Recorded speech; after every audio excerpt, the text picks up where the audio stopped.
I'm Ezra Raya, and this is the Manila Times. The Philippines ranks second globally for the prevalence of online sexual abuse and exploitation of children, according to a study by the International Justice Mission in 2022 and studies from UNICEF. Online child abuse is one of the rampant and evolving threats in the country. Since then, multi-sectoral approach has been employed. Both the private sector and the government has cracked down on online child exploitation, going as far as blocking sites that host child sexual abuse or exploitation materials. The Philippine National Police WCPC has intensified its campaign against perpetrators, conducting 54 law enforcement sting operations in 2023 from 48 the previous year. Let's find out the current status of this issue. Here with us is Philippine National Police PNP Women and Children Protection Center WCPC Director Police Brigadier General Portia Manalad. Welcome to the Manila Times, ma'am. General, the Philippines was ranked number 2 po, no, in the world for online sexual abuse and exploitation of children. And I know you are the one heading that division. So can you give us an update po on the cases of OSIC and has it improved this 2024?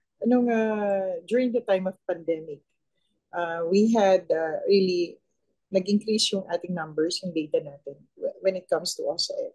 Siguro dahil children are inside the house and they are open because yung ginagamit nating platform noon for communication and even yung ating mga schools ay internet.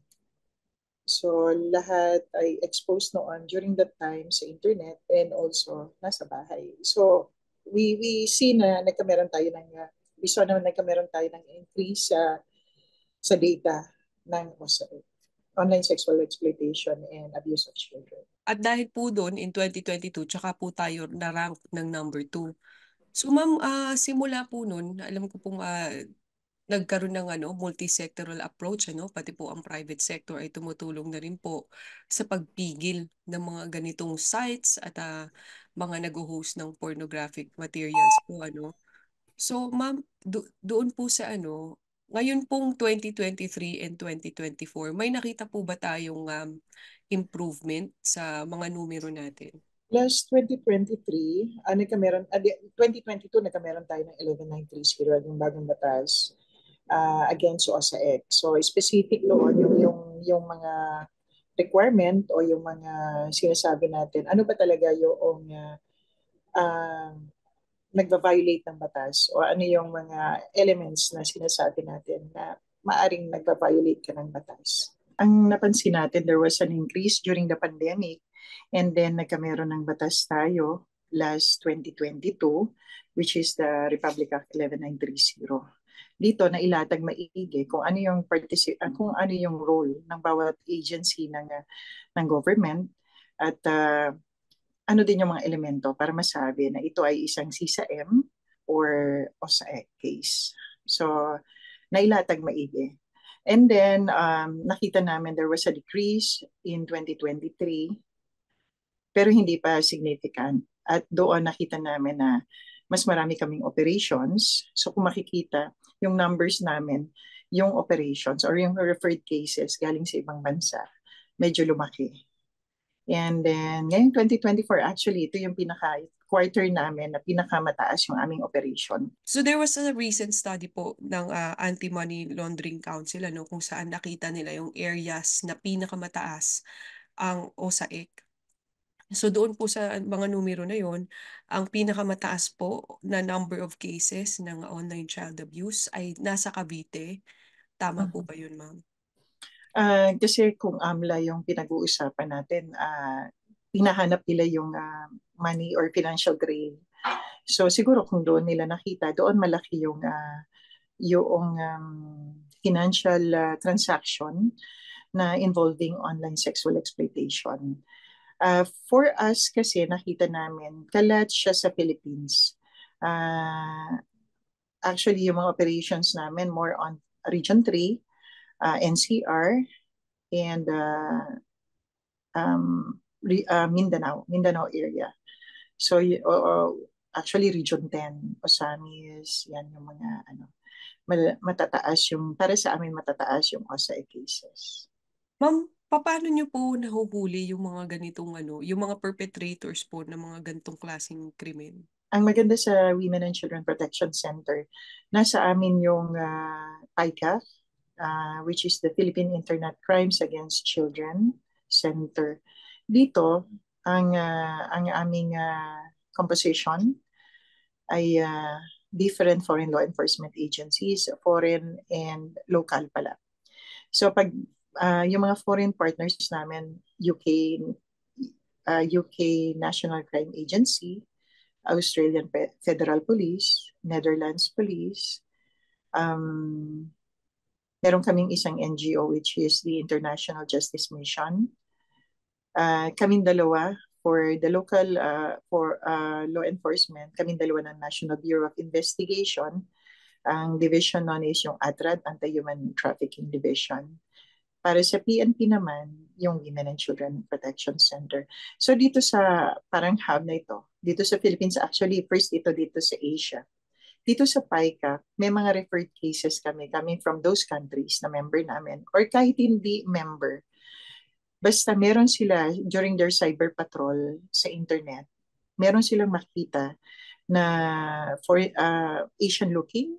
So, tinatanong nila kami if itong mga batang to are Filipino. So, we try to locate those victims here in the Philippines or try to rescue. So, pagka nakita namin during our undercover online investigation, pag nakita namin Filipino siya, we try to locate them and then rescue the victim and arrest yung facilitator or yung groomer dito sa Philippines. Doon po sa operasyon na yun, so ano pong mangyayari sa mga batang nare-rescue sa USAID? Saan po sila napupunta? Ang mga bata na re-rescue namin, actually during the rescue or even doon sa operation, entrapment or yan ay serving of warrant, may kasama kami parating DSWD. So during the rescue, partner na namin si DSWD. And then during the interview for us, yung sa law enforcement side, inaalalayan din kami ng DSWD. And then after that, pag natapos na namin yung interview, kasi kailangan namin disclosure ng bata, disclosure of abuse ng bata or ng victim. And then yung DSWD will evaluate the victim. And then kung walang kamag-anak or yung kamag-anak ay involved in the process during the itong activity ng OSEC, yung DSWD will provide yung accredited shelters nila or facilities. So doon namin nadadala yung mga bata. That's good to know po, General, Tapos po, doon po na sa mga perpetrators na kadalasan po ay pamilya or kapitbahay nitong mga biktima. Ano po yung pinakamabigat na pwedeng ipataw sa kanila? Actually, dito sa ganitong cases, no bail to.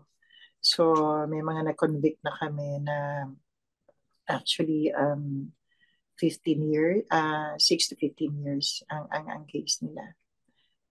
Hindi lang ako, siguro provide ka namin ng exact yung penalty for that. Pero may mga convictions na kami. Nakakalungkot na sometimes magulang o nanay yung facilitator o yung nag-groom dun sa bata para maging victim siya ng online sexual exploitation and abuse. Doon sa process na yon, kung ma-evaluate ng DSWD na hindi pwedeng ibalik sa magulang, yung bata ay talaga mapupunta sa facility or shelter. Kasi yung facility and shelter, may mga interventions na pinoprovide psychological dun sa bata at saka syempre yung community na para makarecover siya kagad. Ma'am, tanong ko lang po, with these cases, is it invoked po yung sinasabi nilang death penalty? Wala pa naman. Wala naman tayong death penalty ngayon.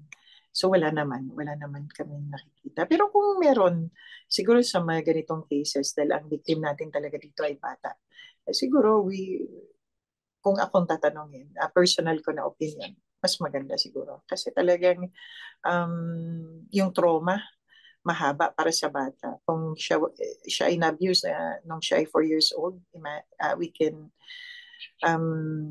parang nai-imagine namin na for life yung kanyang trauma. And then, meron din kami mga rescued victims before. Uh, Nung sila ay naging adult na, sometimes na huhuli namin sila also doing the same, yung pag-groom sa mga bata. So, yun yung mga nakikita namin. So, mas maganda siguro talaga yung intervention ng government, mas matibay.